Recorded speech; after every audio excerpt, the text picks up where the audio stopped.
Hi there, in this video, I will give you a quick guide on how you can create a task template in ClickUp. Templates save time when repeating similar tasks. So yeah, first you will open your ClickUp, and once you're here, you will select a task, and then what you will do is click this button right here, and then go ahead and look for save as template.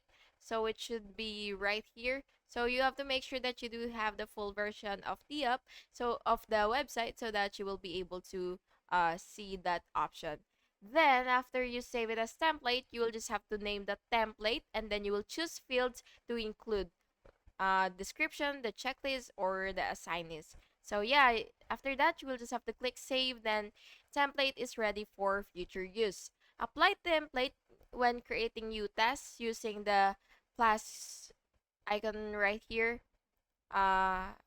here, and then you will just have to create a new test again, and then you will use template. So yeah, that's basically it.